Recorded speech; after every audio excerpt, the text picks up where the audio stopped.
हमारे जितने भी नाटक हैं के सभी पात्र काल्पनिक हैं, जिनका किसी भी वास्तविक व्यक्ति या घटना से कोई संबंध नहीं है। धन्यवाद। एक सबको सुननी होती है, एक हमें सुनानी होती है। एक बात जहन में रहती है, एक बात ये दिल बहलाती है। 100 बातों की एक बात है वो, जो बात न बाहर आती है। हर बात जो तेरी सुनता है, वो बात बतानी होती है। हर एक कहानी के पीछे एक और कहानी होती है। दादी नानी के वो जमाने, जब सर्दी की कड़कड़ाती रातों में कहानियां हमें एक आत्मीयता की गर्मी देकर सुना दिया करती थी। उस समय कहानियां ही हमारा व्हाट्सएप थी और दादी नानी का चेहरा फेसबुक, जो बिना किसी नेटवर्क के, बिना किसी की बैटरी की चिंता के कल्पनाओं में भूत भविष्य, धरती पाताल आकाश हर जगह हम घूम आते थे। और जब थक जाते थे तो दादी नानी की गोद में ही सो जाते थे। और हमारे अकेलेपन में एक कहानी ऐसी है जो बार बार हमें बचपन की उन्हीं यादों की ओर ले जाती है। और ये कहानी है विक्रम और बेताल। सम्राट राजा विक्रम पधार रहे हैं।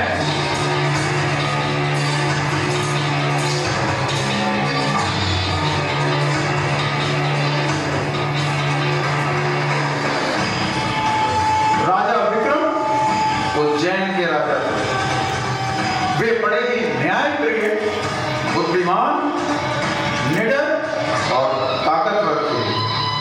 जी हाँ, होते भी क्यों ना, वो थे भी तो महाकाल की नगरी उज्जैन के। काल भैरव नाम के एक ऋषि के कहने पर अमावस्या की काली रात में वो एक शमशान के बीच में स्थित बरगद के पेड़ से बेताल को लेने चल दिए। पर वो जानते नहीं थे कि यह रात कितनी लंबी होने वाली थी। बेताल को साधना किसी इंसान के वश में नहीं था।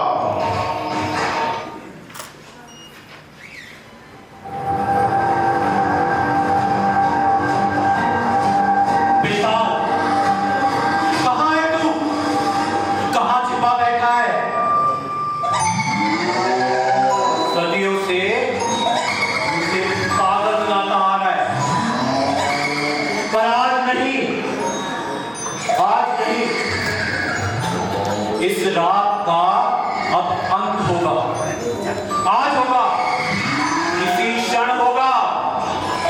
बेताल, मैं पूछता हूं कहां है तू? कहां है? कहां है? कहां है तू?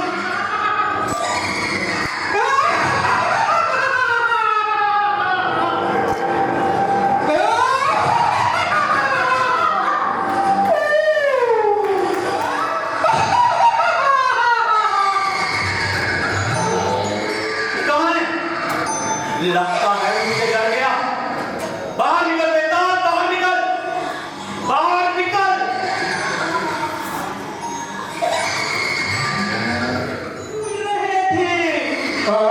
मैं तुम्हारा यहाँ इंतजार कर रहा हूँ। विक्रम, इतने साल हो गए पर तुझे समझ नहीं आया कि मुझे पकड़ना तेरे वक्त की बात नहीं। आजा, आज भी ट्राई कर ले। आजा, पकड़ ले मुझे, पकड़ विक्रम, पकड़। ऐसी बात है, हथकड़ी प्रकट हो।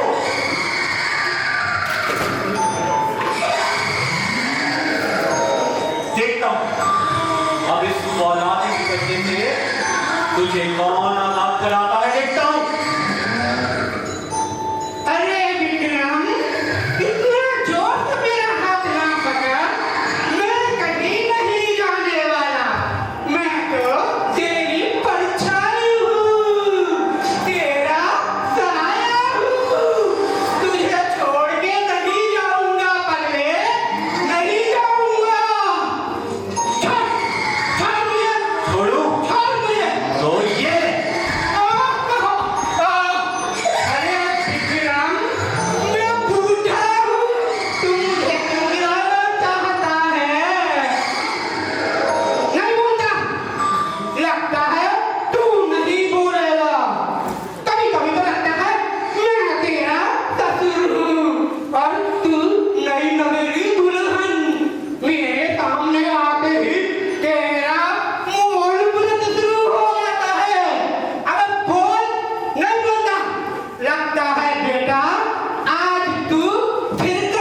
बोलेगा तो तेरे सर के टुकड़े टुकड़े टुकड़े हो जाएंगे।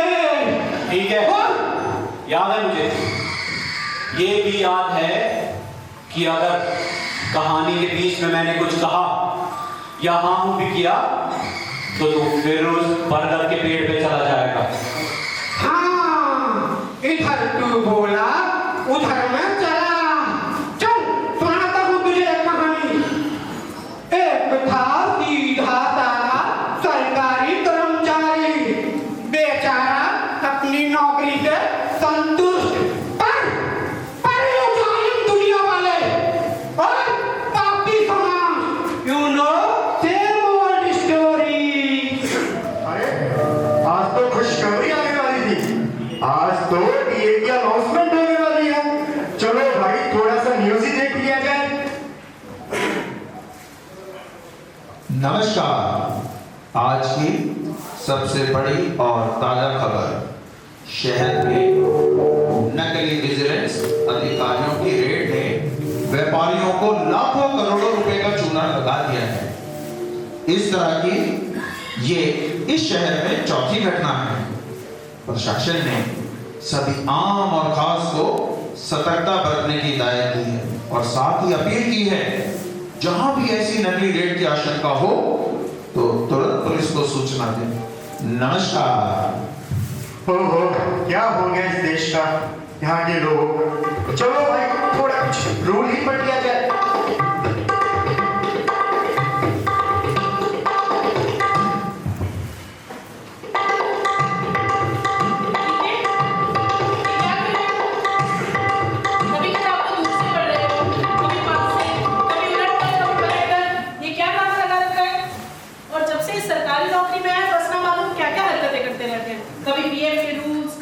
खरीदने के नियम, और कहीं बाहर जाना हो तो ऐसा लगता है स्टेशन लिफ्ट की परमिशन मुझसे बाहर आना नियमों के जंजाल से। गेट अ लाइफ लिखे, गेट अ लाइफ।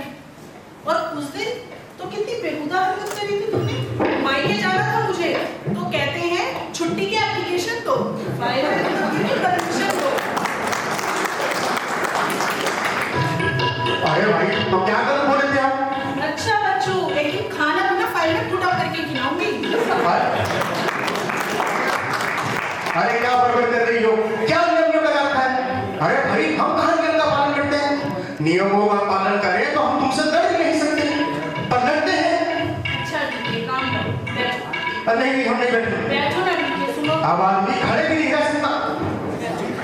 देखो, मैं कब से कह रही हूँ ये सरकारी नौकरी है ना तुम्हारी, ये तो कहीं जाने वाली नहीं। पक्की नौकरी है, आराम की जॉब है। और ये जो नौकरी है ना, ये इतनी सूखी है कि धोने वाले तो मुश्किल से गले उतरते हैं। और वैसे भी ये नौकरी सीमेंट की तरह लगती है, बैठ के उन्हें सीमेंट की तरह चुभती है। अरे भाई ये गद्देदार से क्या मतलब है? और पहली बार सुन रहे हैं कि नौकरी में सीमेंट और गद्दे भी होते हैं। हाँ मानती हूँ, पर ये नौकरी है ही ना इतनी सूखी, धोने वाले तो मुश्किल से गले उतरते हैं। और महीना खत्म होते होते उसका भी तो टोटा होने लगता है। और गद्देदार से मेरा मतलब है लग्जरी माने बिजनेस। सोचो जरा, तुम्हारी सीमेंट जैसी कुर्सी पर एक गुदगुदा सा गद्दा बिछा दे तो कमी सी पूरी हो जाएगी बाय गॉड।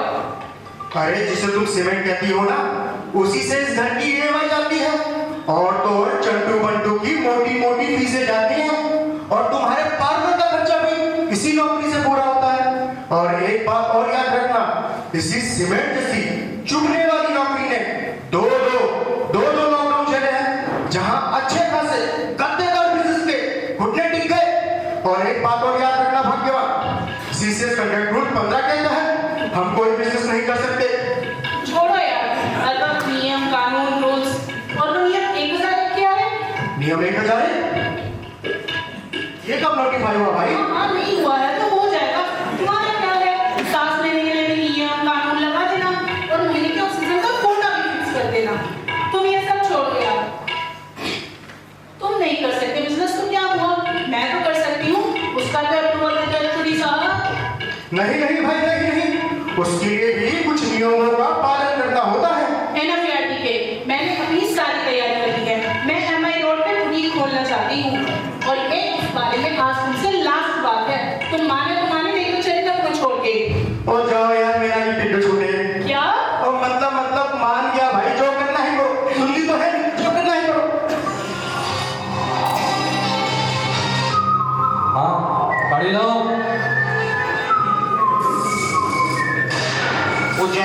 बोले नहीं। सर एक क्लू मिला है और इंफॉर्मेशन एकदम पक्की, एकदम सीमेंट जैसी। कोई नीचे साहब है, सरकारी ऑफिसर है और आजकल उसके अकाउंट में छोटी छोटी लेकिन बहुत ज्यादा ट्रांजैक्शन होती है।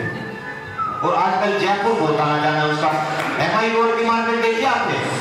वहीं पर एक बुटीक है, सारे दिन उसी में पड़ा रहता है। कहीं अपनी बीवी के लिए शॉपिंग तो नहीं करता? वो कैसी बात करते हो जनाब?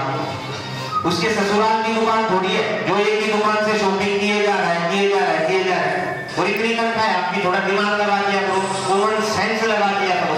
शॉपिंग करने में पैसा आता है कि जाता है? इसके अकाउंट में तो पैसा आ रहा है। और दूसरी बात, ऐसी कौन सी दुकान है जिसमें शॉपिंग करने अंदर गया और खाली हाथ आ रहा है? कौन सी एड्रेस से शॉपिंग चल रही है उसकी? मानो मेरी जनाब, कुछ तो गड़बड़ है गया, कुछ तो गड़बड़ है। कहते हो तो कल दप्पा करते सुबह 11 बजे, वोटिंग का हुआ तो वो नहीं होना है सुबह सुबह।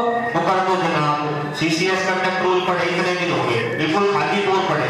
अगर आप बोलो तो लोकल अथॉरिटीज को इन्फॉर्म कर दूं कि हमारे यहाँ अबे शाम के 6 बजे है, कौन मिलेगा तुझे वहाँ? कल सुबह ही रेड करेंगे, किसी को इन्फॉर्म करने की जरूरत नहीं है। वैसे भी 4 महीने रेड करने हैं, हमसे कौन रूल पूछेगा? और जनाब प्रोटोकॉल भी तो कोई चीज होती है। प्रोटोकॉल छोड़ो, कॉन्फिडेंस रखो। चलो जनाब करते हैं फिर। चलो। काटी जाती है छगंगा पार्टी। अपने कंसाइनमेंट्स ले सकते हैं प्लाजो के। मैं तो अपने बुटीक में हूँ। हाँ जी, आइए भाई साहब आइए, बताइए क्या करना चाहेंगे आप? कोई सूट वगैरह दिखाओ मैडम। ये देखिए भाई साहब, एकदम फ्रेश एंड न्यू पीस। ये तो पुराने हैं मैडम सारे, कोई नया डिजाइन दिखाओ। जी भाई साहब, आप ऑनलाइन शॉपिंग भी कर सकते हैं। देखिए, आप बस सिलेक्ट कीजिए। मैडम हमें तो डी के साथ ले भेजा था, ये बोल के कि अपनी दुकान है, जो मर्जी शॉपिंग कर लेना, पेमेंट बाद में होती रहेगी। अच्छा, आपको डीके ने भेजा है, फिर तो आपको एक्स्ट्रा डिस्काउंट भी मिलेगा। अरे वाह, डीके साहब की तो बहुत चलती है। जी, शायद आपको डीके ने बताया नहीं है, उन्हीं की दुकान है, मैं उनकी पत्नी हूँ।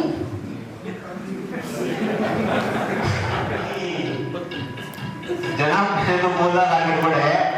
Madam sorry to inform you, आपको हमारे साथ चलना पड़ेगा। क्यों? आज तो आपकी दुकान खुलने से पहले ही बंद हो गई, क्योंकि ये विजिलेंस की रेड है। विजिलेंस? और आप विजिलेंस अधिकारी होंगे? बिल्कुल। शायद आपको पता नहीं, न्यूज़ देखने का मेरा बड़ा ही शौक है और मेरे मोबाइल पर तो अलर्ट्स भी आते रहते हैं। और वैसे भी आपकी जानकारी तो शहर के बच्चे बच्चे को है। रुको जरा, मैं मिलाती हूँ असली सरकारी विभाग से। GK GK GK. अरे भाई क्या हुआ भाई, क्या हुआ? जीके देखो, ये विजिलेंस से हैं। विजिलेंस से? अरे साहिब कौन गलती होगी साहिब? आप थे और साहब की गलती हो गई। जीके, वो न्यूज़ सुनी थी ना? अच्छा, तो न्यूज वाली विजिलेंस हो, वो तो देख के लग ही रहा है। अरे भाई इतना भी नहीं जानते, एक महिला के पास आए हो तो एक महिला अधिकारी का टीम में होना भी जरूरी है। अब ये मत बोलिएगा कि आप आई कार्ड नहीं लाए अपना। ये देखो मेरा आई कार्ड। अरे वाह, नकली विजिलेंस अधिकारी का असली आई कार्ड। रुको अभी बनाता हूँ तुम्हें विजिलेंस अधिकारी। Police police. और फिर और पर है मेरी बीट में ये बात है। और आइए जनाब, आइए ये देखिए जनाब, ये वही न्यूज वाली बिल्कुल प्योर नकली अधिकारी। पकड़ो भाई, इनको पकड़ो। भाई 2 दिन आधे न्यूज में थे, आज तो मुलाकात हुई है। चलो जरा थाने चलो। पीछे होकर बात कर, सस्पेंड करवा दूंगा ये खड़ा। अरे करा दिए, चल पहले थाने अभी से रमीज तो थाने में हमारे साहब बहुत बढ़िया से करते हैं। चल चलो भाई, चलो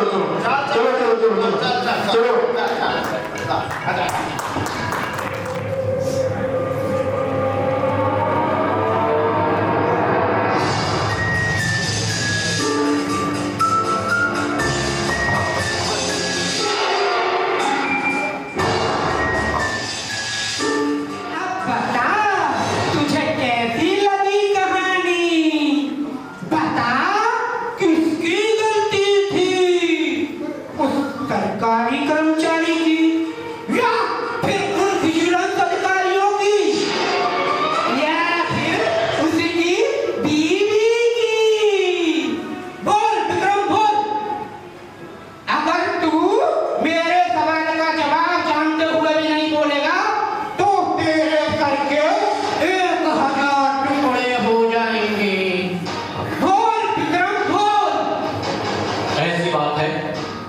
तो सुन बेताल, गलती उस सरकारी अधिकारी की थी, क्योंकि CCS कंडक्ट रूल 15A के तहत अगर कोई सरकारी कर्मचारी कोई व्यापार या व्यवसाय करता है तो इसे अपने ऑफिस में इसकी पूर्व सूचना देकर परमिशन लेनी होगी। और रूल 15(3) के तहत अगर गवर्नमेंट ऑफिशियल के परिवार का कोई भी सदस्य कोई व्यापार या व्यवसाय करता है तो इसकी सूचना भी उसे अपने कार्यालय में देनी पड़ेगी, पर उसने ऐसा नहीं किया, इसलिए गलती उस सरकारी अधिकारी की। पर इसी के साथ ही गलती उन विजिलेंस अधिकारियों की भी, क्योंकि उन्हें पता था कि जहां वो रेड करने जाने वाले हैं वहां पर एक महिला उन्हें मिली, फिर भी उन्होंने अपनी टीम में किसी महिला को शामिल नहीं किया। और उनकी दूसरी गलती कि उन्होंने लोकल अथॉरिटीज को इसकी सूचना नहीं दी, जिसकी वजह से ये सारा बवाल हुआ। इसलिए बेताल, गलती दोनों की है, दोनों ही गलत है। अरे वाह विक्रम, तू तो बड़ा ही समझदार निकला। यही तो तेरी खासियत है। एक तो तू निराश, ऊपर से न्यायप्रिय। जैसा तेरे बारे में सुना था वैसा ही पाया।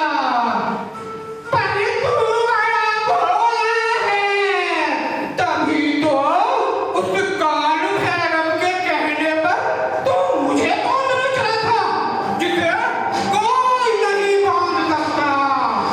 तू मुझे साधना चला था, जिसे कोई नहीं साध सकता। क्या मतलब है? क्या मतलब है बात का? मतलब यही, तू बोला और मैं चला। रुक जा, रुक जा बेताल, रुक जा, रुक जा।